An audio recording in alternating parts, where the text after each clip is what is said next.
Mana eva manushyanam karanam bandha mokshayoho. Panchadashi says that mind alone is the reason behind bondage to this world, and mind alone is the reason behind liberation from it. A story is told in the Purans about two brothers. On the night of Janmashtami, they both made a plan to go to the neighborhood temple to celebrate the birthday of Lord Krishna. They both left their house, but it was a stormy night. Oftentimes, Janmashtami is a stormy night. So there was such a storm that they both became separated. The wind pushed them away from each other. One of them managed to go inside the temple, but the other one didn't make it. He had to seek shelter in a house that was opposite the temple. Now, in that house, there lived a prostitute. So he had to take shelter in her house. And his brother, in the meantime, entered the temple. So now, they both know where they are. The one in the temple knows that his brother ended up in a house, and he knows what kind of house that is. So he's thinking, while sitting in the temple and chanting the names of Govind and Gopal, how lucky my brother is. He must be enjoying the dance and the singing. She was a courtesan. Oh, and he must be enjoying himself so much. And the one who is in an impure place, he's thinking, how fortunate my brother is. Here I am in this place. I didn't make it to the temple. He is worshipping Lord Krishna. He is celebrating the divine birthday of the Lord. I was not as fortunate as he is. Oh, I wish I were there. When the storm subsided, they both came out of their respective shelters. And both were hit by lightning, and both of them died. The one who was sitting in the temple went straight down to hell. And the one sitting in the courtesan's house, but who was thinking of God, he went right to Vaikuntha. The one who had been sitting in the temple asked, but my Lord, this is very unfair. My brother was not even in the temple. He was in a courtesan's house, and yet he went to Vaikuntha, and I am here in hell. It doesn't make sense. Then he was told, Jahan man wahan hum. You are where your mind is. You were only physically sitting in the temple, but mentally you were not there. You were in a very bad place. Your brother was sitting in a very impure place, in impure surroundings, but he was actually thinking of God, so he was in a very good place, a holy place. We are where our mind is. So the mind may be in a temple, the mind may be, the body may be in a temple, but if the mind is elsewhere, then we are elsewhere. If we are in an ashram, but the mind is thinking all sorts of negative thoughts and nasty thoughts, then we are not really in the ashram, we're not in the Guru's abode, we are somewhere else in the world. But hardly anyone says this. No one really talks about the mind.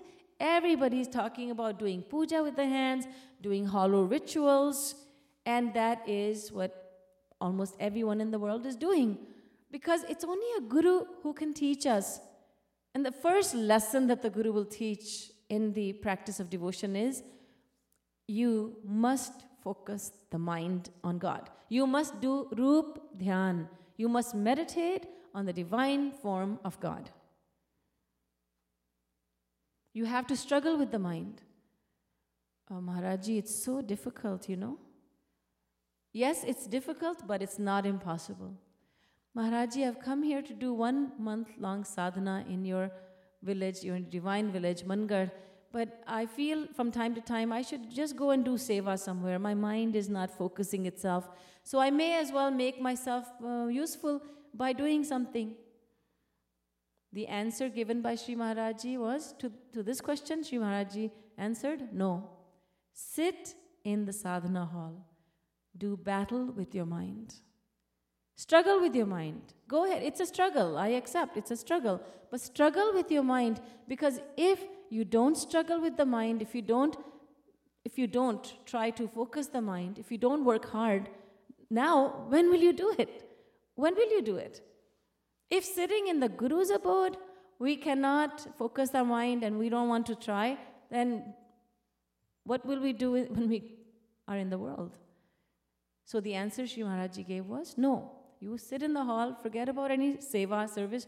You sit in the hall and do battle with your mind, and eventually it will be easier to focus the mind on God. It'll become easier and easier, but you have to struggle. A true guru would not say to you, I will just give you a divine experience. I love you so much that I'll do that for you.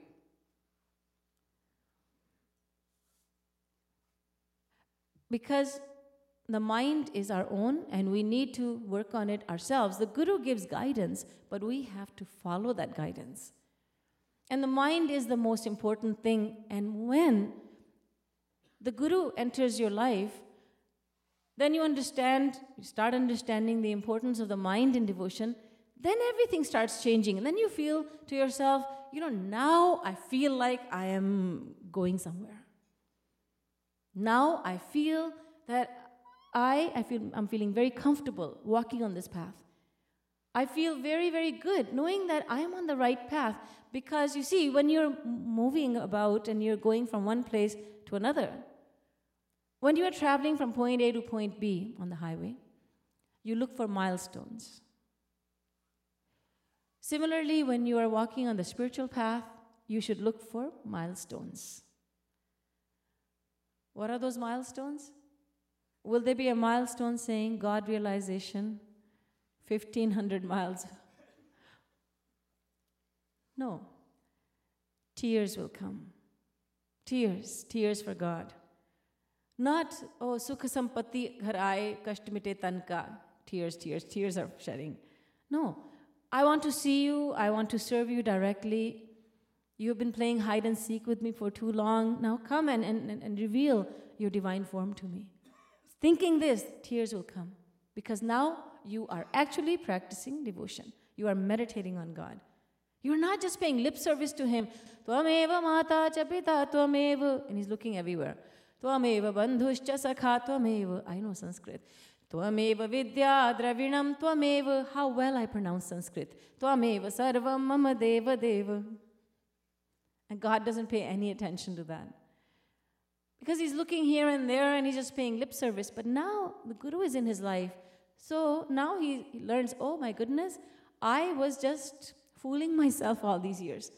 My mind was nowhere near God. I was millions of miles away from God. I was just paying lip service to Him. I never really meant what I said to Him. And now he starts understanding the importance of thinking about God and meaning everything that He says. All the words he's been uttering, now he understands the significance behind them, and now he says them. He speaks the same words now, but there is a heaviness in his voice. When he says, Tvameva Mata, there is a heaviness in his voice. His voice breaks. When he says, Cha Pita Tvameva, there are tears coming from his eyes. Now he really means it. He is not just paying lip service. Now he means it. You are my only mother, my only father. And then God starts paying attention to him. And now this sadhak, being guided by a guru, now he feels, yes, I am getting somewhere. I'm seeing the milestones.